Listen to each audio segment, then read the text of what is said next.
Hola para todos, a nuestro grupo le correspondió los trastornos depresivos y autolesiones. Bueno, para empezar con el sistema psicológico, tenemos el artículo de la relación entre la lexitimia, la soledad, la resiliencia y la autolesión no suicida en adolescentes con depresión.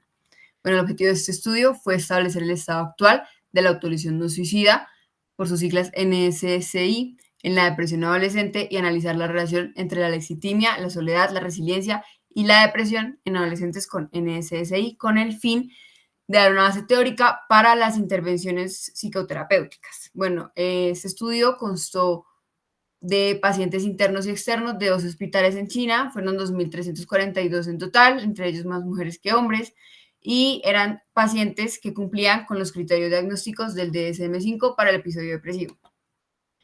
Fueron 5 instrumentos los que se utilizaron, entre estos fueron la escala de evaluación funcional de la automutilación para evaluar la presencia, frecuencia y gravedad de la NSSI, la escala de lexitimia de Toronto TAS para medir la dificultad para identificar y describir los sentimientos, el cuestionario de salud del paciente para evaluar la gravedad de la depresión, la escala de resiliencia de Connor-Davidson para medir la resiliencia, la escala de soledad de UCLA para evaluar los sentimientos de soledad y con un pequeño recorderis entre los términos tenemos que la lexitimia es la dificultad para identificar y describir las emociones, tanto las propias como las de los demás. La resiliencia es la capacidad de una persona para adaptarse y recuperarse frente a situaciones difíciles.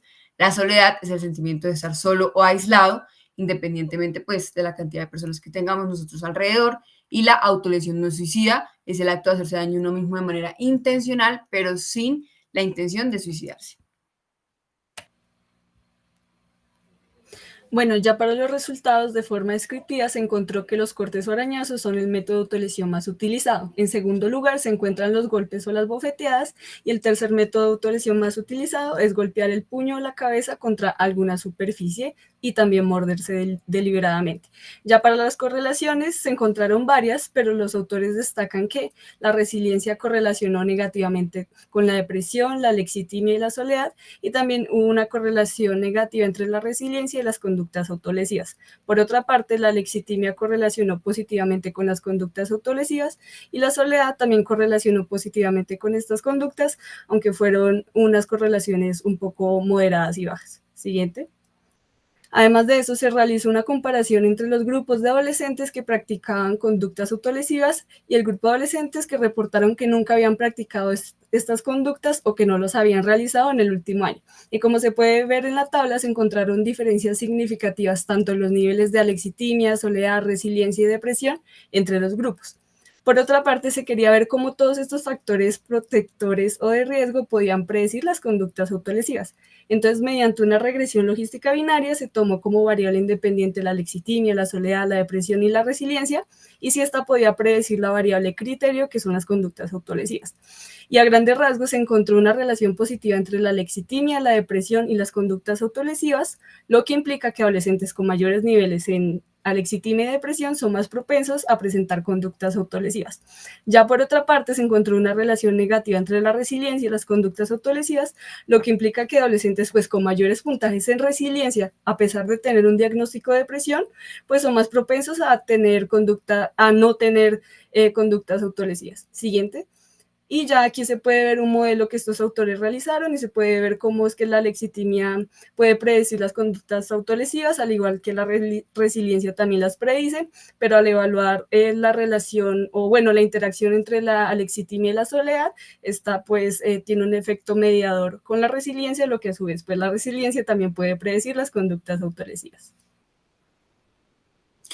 Bueno, el artículo que escogimos para el sistema biológico fue acerca del eje HPA y en adolescentes con depresión y con autolesiones no suicidas.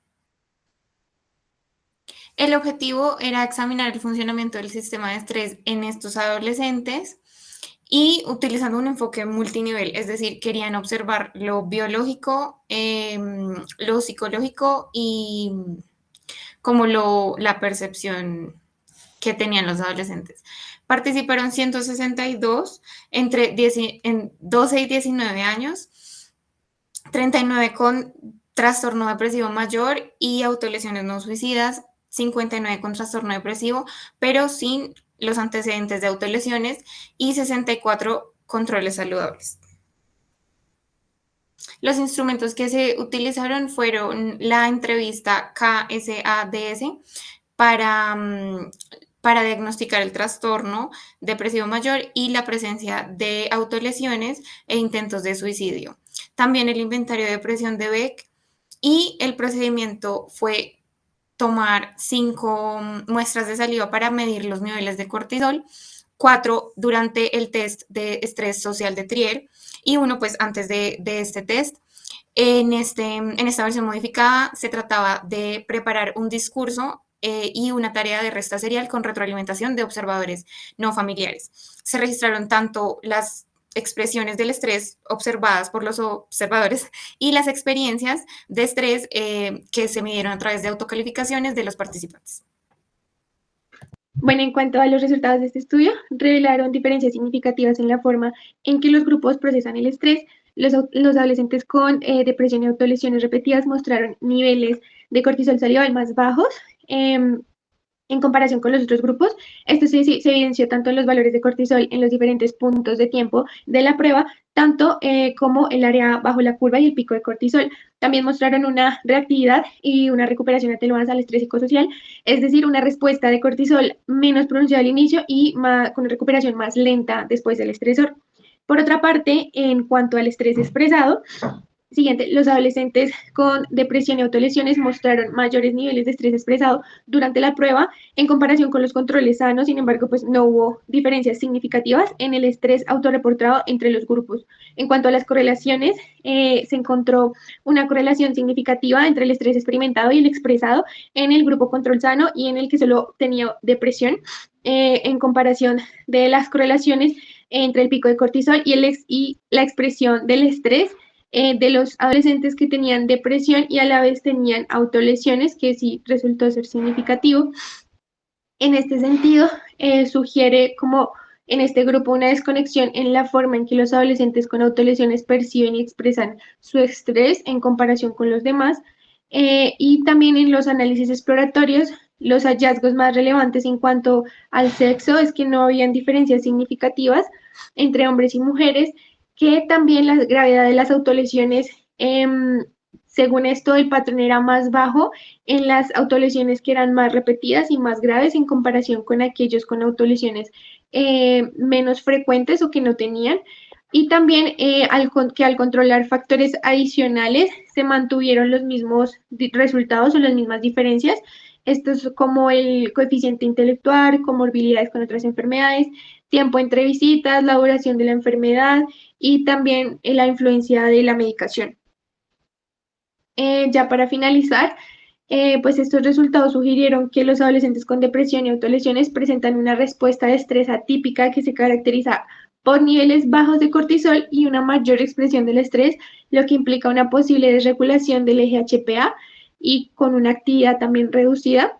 En cuanto al aspecto más biológico, destacamos necesario pues para la intervención considerar el tema de las autolesiones y su impacto fisiológico, alterando la forma en que el cuerpo responde al estrés y cómo lo vive y también cómo lo expresa. Este puede funcionar como un moderador a esa respuesta junto con la depresión y puede ser importante para entender esa heterogeneidad en la forma en la que se presenta la enfermedad.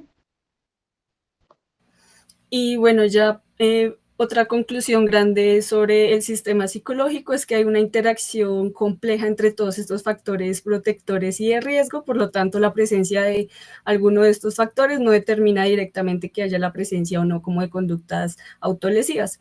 También reflexionábamos mucho sobre el factor de soledad, porque en ese artículo, si bien se tomaba como un factor individual psicológico, también debemos tener en cuenta cómo es que las dinámicas sociales configuran actualmente un poco los sentimientos de soledad, y más que todo en los jóvenes, como el uso de dispositivos, el uso de redes y todo este tipo de cosas pueden incluso afectar o aumentar un poco la prevalencia de estos sentimientos de soledad, y a su vez esto podría de pronto incrementar tal vez o no las conductas autolesivas. Y pues los autores destacan que un nuevo foco para la terapia podría ser como restablecer vínculos sociales o como que se posibilite mejor unas conexiones sociales más significativas y duraderas en los adolescentes. Y ya, muchas gracias.